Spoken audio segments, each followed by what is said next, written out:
I would like to point out before even I begin to read the summary, the cinematography is great. I hate the fade in cut, like I don't know how to say it in film talk because I'm not really good at talking like a movie director because I don't know. I don't fucking know. I'm just some random person on the internet, you know. And yeah, the fade in, you know, the fade in effect that a lot of people use. It just turns me off. I hate it when I see it. It's just such a I've never seen a movie that actually used it effectively. I hate all all that fade in, fade out. I hate it. Unless you're going for the, oh, I'm the main character and I'm kind of fainting. Ooh, and then it just goes like, you know? If you're gonna do that, I think it's a good choice to use the fade in character, but that's it. Yeah, so the summary is Hitman Jules Winfield and Vincent Vega, which is Jules is Samuel L. Jackson. By the way, his performance was great, I think. I never felt an ounce of this is not me. He was the embodiment of Jules. Like I never felt like he was out of character. Apart from his interaction with Tarantino in the movie, which I'd like to add, I didn't yet watch any other movies he is in, like acting in. Is he always constipated? Because he kind of looks constipated in this movie. Like his face is just like, yeah. I didn't get the point of Jimmy as a character either. I don't know how they like. It was just like, yeah, I'm just gonna be in my movie.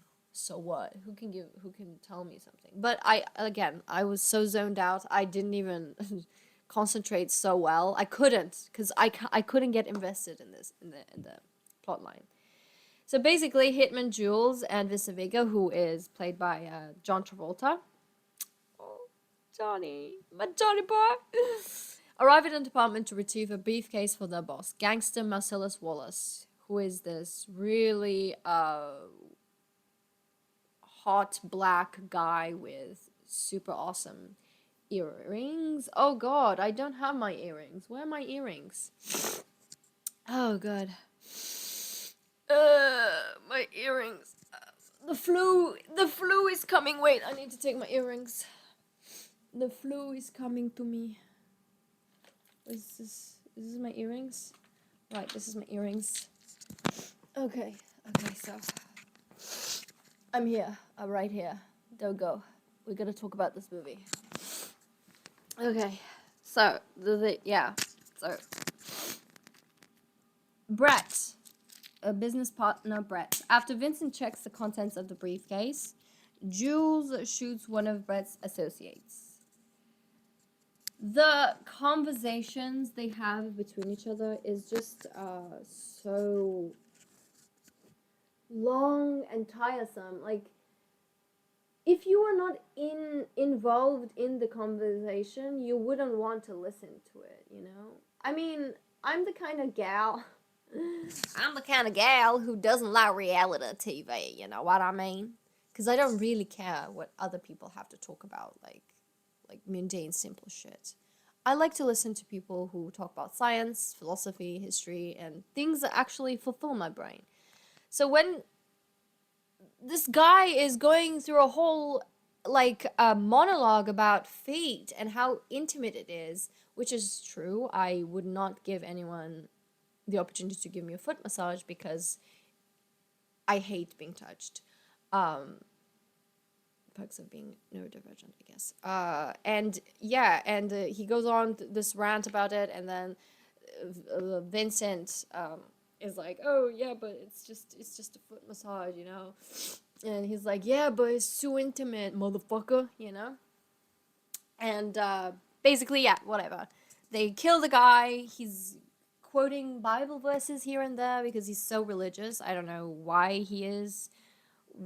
Most of the characters just don't have, like, any purpose behind them. They're just exist in that moment. You don't see any backstory to them. You don't pick up on any details on them. You just watching a story, it like just happen. It's just so strange. It feels like real life, but it's sequenced in a way that is so out of touch of reality.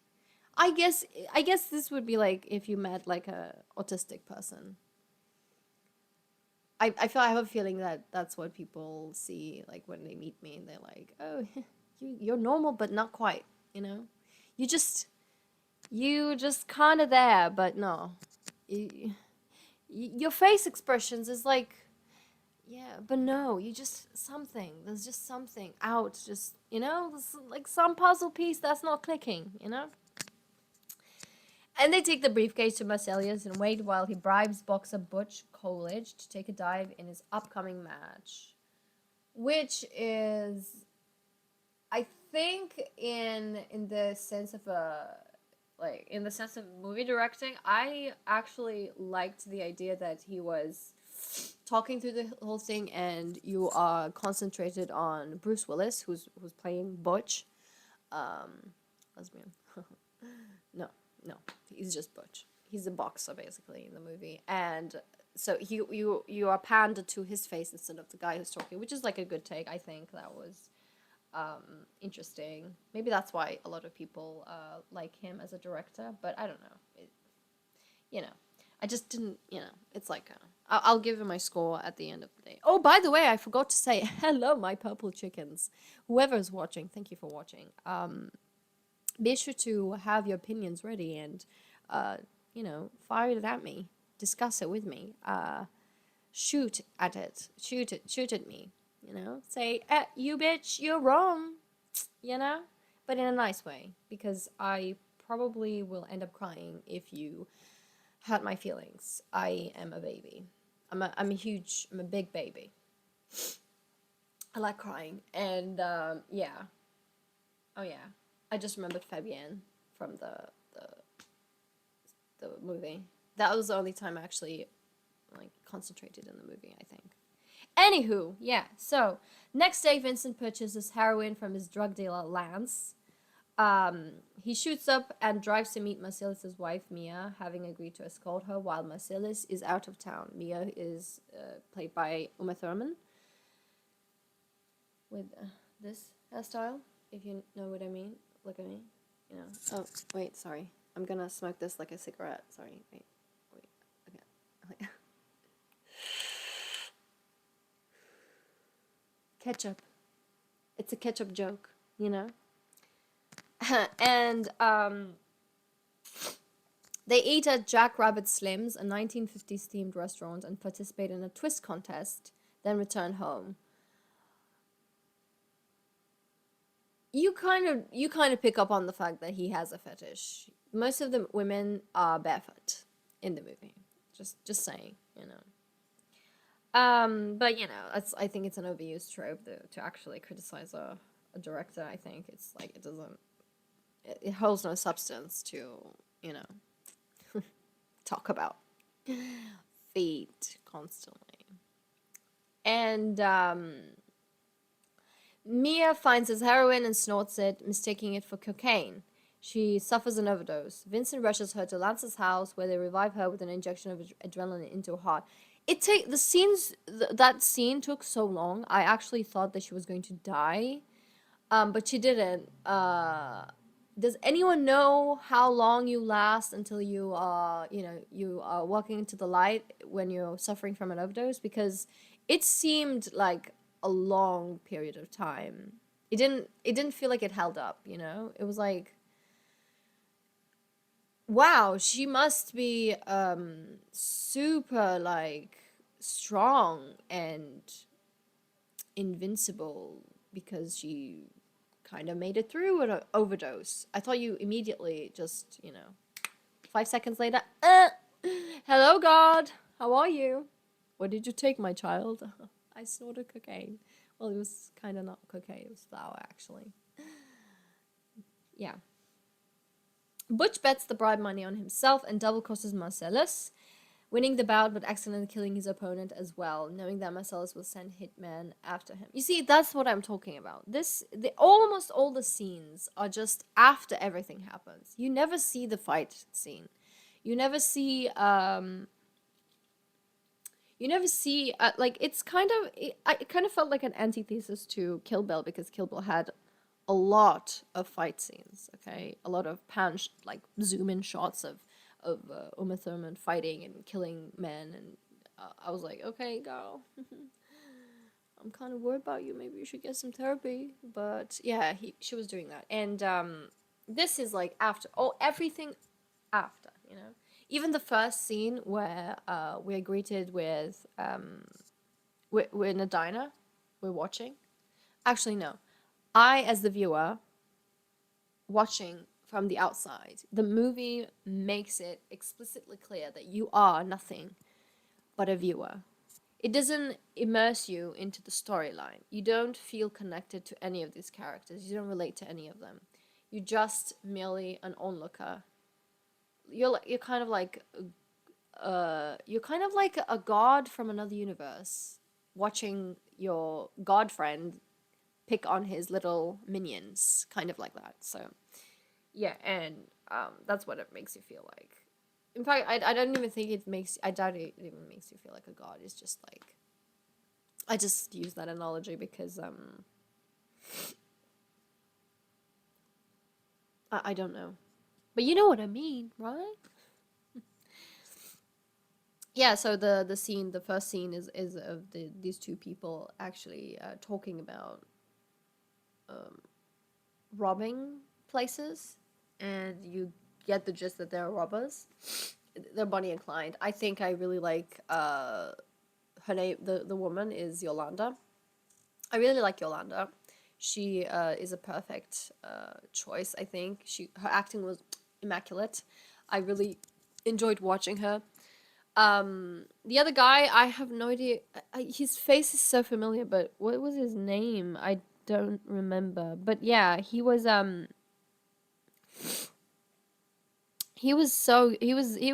so stoic. I didn't like the way he acted. Maybe he was good at acting, and I'm just like shit commenting. But yeah, I didn't like him as a character. He didn't play well either.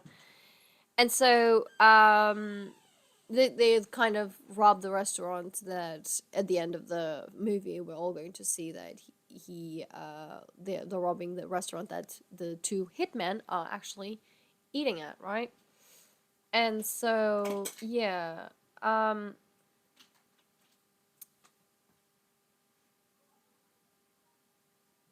okay, winning, Butch bets the money on himself and double crosses Marcellus, winning the bout but accidentally killing his opponent as well. Knowing that Marcellus will send a hitman after him, he prepares to flee with his girlfriend Fabienne, but discovers she has forgotten to pack a gold watch passed down to him through his family. So, most of the movie has a lot of long dialogues that could have been filled with silence, and it would have been so much more interesting because like I told you, I think it's just a me thing probably, but I just don't enjoy watching two people talk and I cannot interact with them or agree or relate to them, you know. I only watch things that immerse me or intrigue me in a way that is going to benefit my brain. And the only reason I watched Fabian was I could relate to her in a way. I am also a manic pixie dream girl, and she is the kind of the perfect picture of a quirky girl. Basically, she's talking about like tummies and whatnot, which I do have a tummy as well, and it's kind of fluffy because I do not work out, and I should, because I want abs, and I want strong arms and muscles. Yes, I mean I do have muscles technically if we're speaking about that, but I want humongous muscles, you know. I want men to look at me and say, she can crush my head like a watermelon. but in a very nice way, because I'm a gentlewoman. Anywho, so they have like a really nice kissing scene, and the guy wakes up. He's like freaking out over the watch. He's like, "Oh, it's my fault. It's not your fault. I didn't tell you the importance." And he says that after he breaks a whole television over a watch, which is like, okay, I get it. It's sentimental, but daddy, chill. And so he goes back for the watch because he loves his daddy. And he comes across John Travolta, Vincent, basically. And he shoots him.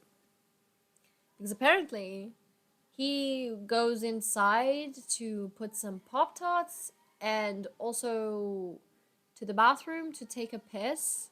And he leaves his gun in the kitchen counter. And so this guy comes across it and he's like, what am I gonna do? I don't give a fuck. I'm gonna shoot him. And so he comes out of there. At least he pissed, you know? At least he won't get a UTI? Urinary tract infection. Oh yeah, UTI. In hell, right? In heaven, maybe. I don't know. God works in mysterious ways, my friends. We never know where you're gonna end up, you know? Be good to one another. Love one another. Love thy neighbor, right? Something like that, I guess. Oh no, I'm not even a Christian. And so he shoots him, which was the most funniest scene in the whole movie. I mean, that was the first time I actually zoomed in, even after Fabian, right?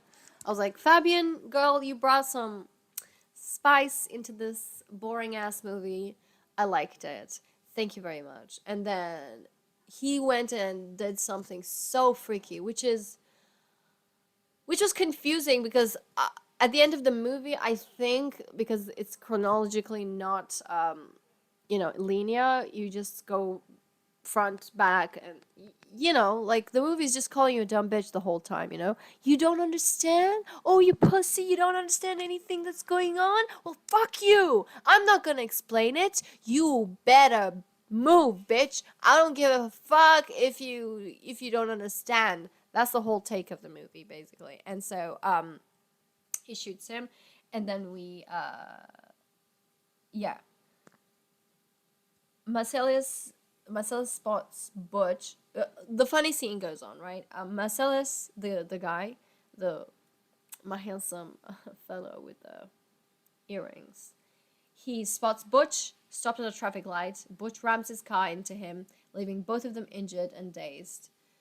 And so he is just like, he's hit by a car, he's wobbling around, trying to shoot the guy. He shoots a random woman, and the woman is like, I'm shot. It was the most funniest thing. I was like, damn. I probably would have said that as well if I was shot in the middle of the street in broad daylight. And somehow they kind of walk into a weird rapist's den. I have no idea. So he's about the butch the butch lesbian, the butch. I always say the before everything. Such a Frenchman, aren't I? um le butch, c'est no, I'm not gonna go there, don't worry. Yeah, so he's like, oh, do you fucking take your gun out of that guy and don't kill him. And he's like, okay. And then they're both tied up in a den, and so there's another guy of the shop owner that they were in, and so he rapes Marcellus, the you know the mafia dude. I have no idea why.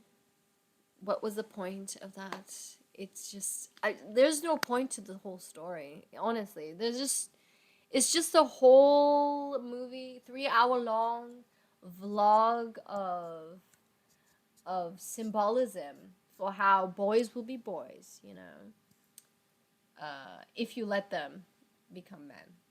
That's what that is initially. I guess that's like maybe the whole messaging behind the movie. And so yeah, when Butch is about to leave, he's like, "Oh man, I don't want to, leave him because he's getting, you know, uh, graped." Uh, so he goes down. He katanas the shop owner dude who actually stopped like them from escaping or whatever, and then he holds a katana to the guy who was raping the guy, the Marcellus. And so Marcellus is like, I'm gonna shoot this bitch, and he shoots him in the dick. I was like, yes, that's that's what should happen to rapists. They should be cut off. Like they should die. I don't think they should die. I think their penises should be cut off. And if you're a woman rapist, then probably your tits. You know. Yeah. Anywho, where was I? Yeah, yeah.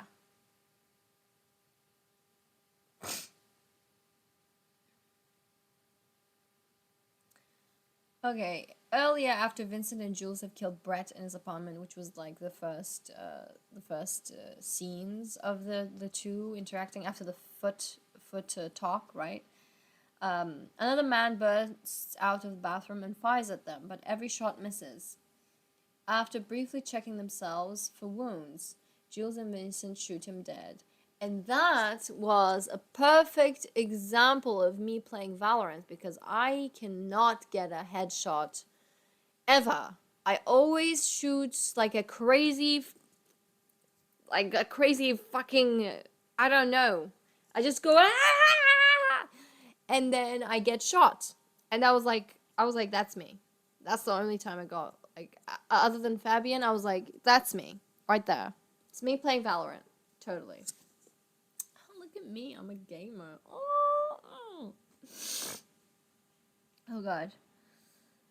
And then, while driving away with Brett's associate Marvin, Jules professes that their survival was a miracle, which Vincent disputes. Vincent accidentally shoots Marvin in the face, killing him, and covering Vincent, Jules, and the car interior in blood in broad daylight. They hide the car at the home of Jules' friend Jimmy. Yeah, so that was like, Jimmy was like so unnecessary. He just appeared out of nowhere, you know? And he looked constipated the whole time. He didn't. I mean, in my opinion, Tarantino is a good director. Maybe the writing is like most of his films is just point. It doesn't have like any purpose to it. You just watch them because I guess it's fun. I didn't like Pulp Fiction. I like Kill Bill, but I didn't like Pulp Fiction. It felt so it felt like such a waste of time. But his acting is atrocious, honestly.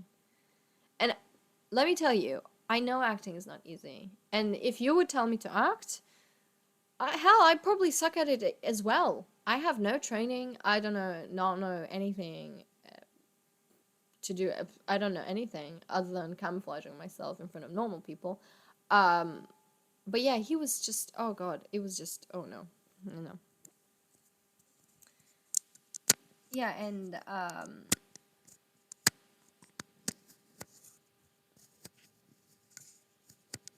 they hide the car at the home of Jules' friend Jimmy, who demands they deal with the problem before his wife Bonnie comes home.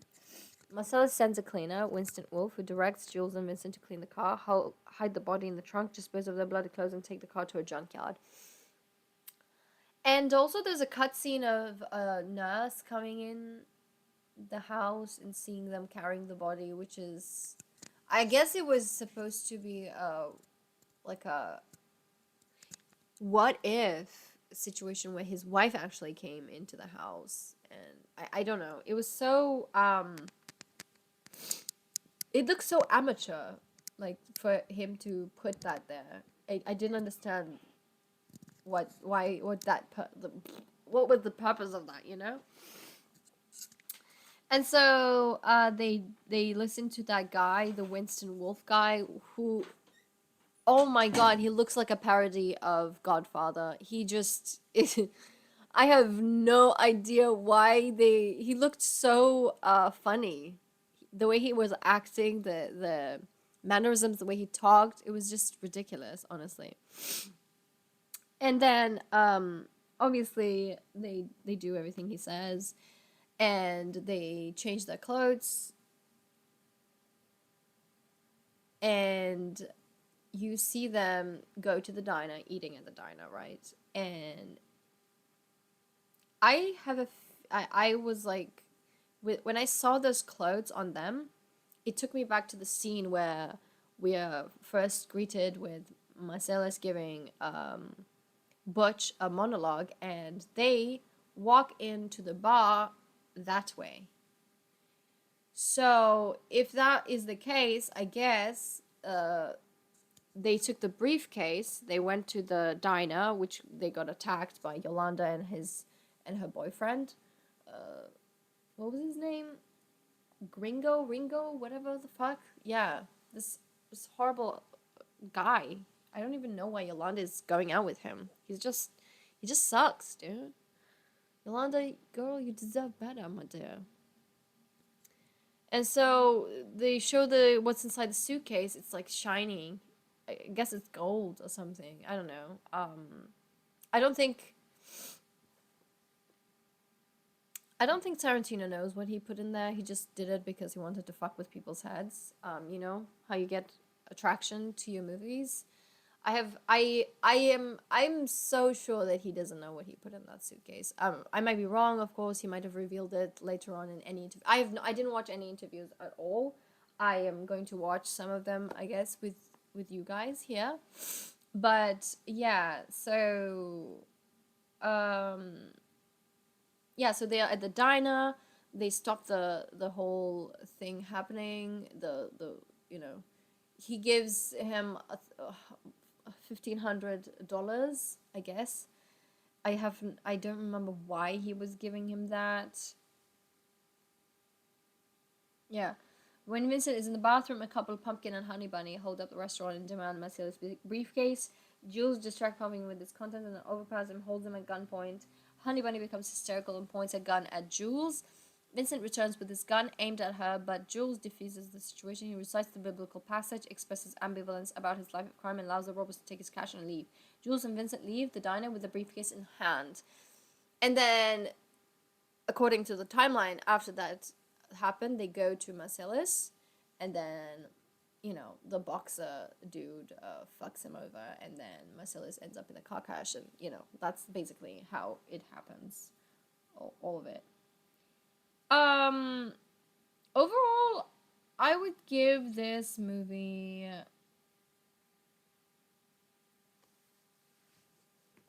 I want to give it an average score, like 5 chicken drumsticks. And the reason is because I didn't feel connected to the movie. That's it, basically. I think that the purpose of movies are to help you see things in a different light, you know, to help you connect different perspectives, mindsets, tell you a story that even if you do not understand it yourself in your personal life, you might be able to relate to it regardless of that fact. And a lot of the movies that I watch that are good, that are fun, or even some of them that are not fun, you know, they actually hold I don't know, a deeper message in it. Even comedies or Marvel movies that, you know, that do not have that much substance to them. They kind of have the spark, the it factor, you know. With Tarantino, it just feels like like I said, a very obnoxious art piece that only rich people are supposed to understand. Or it kind of reminds me of Emperor's New Clothes, where the emperor goes around naked and says, only clever people can see my clothes. And then there's this one kid who's like, You don't even have clothes on, dude. What are you talking about? And then everyone is like, oh yeah, I agree with them. And so yeah, it kind of feels like that. I mean, I didn't. I kind of liked a lot of the cinematographical pieces, but overall, it was just eh. I mean, I don't want any movie to make me fall asleep halfway to it. You know, I want to be invested, and I never got invested. And yeah, that was it. I guess.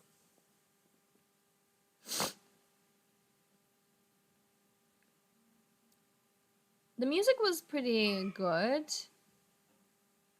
I think. I mean, it got awards as well, which is, I guess, us peasants would never understand awarding, you know. What do we know about movies?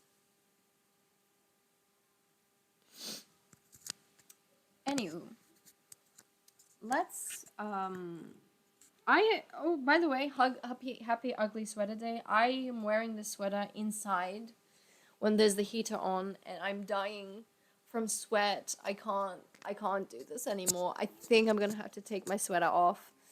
I'm sorry. And I also want to get some tea, and then we can continue watching some YouTube commentary on it, like Cinema Sins, about Pulp Fiction and whatnot, and also about like interviews from Tarantino. Yep. Let's take a little break.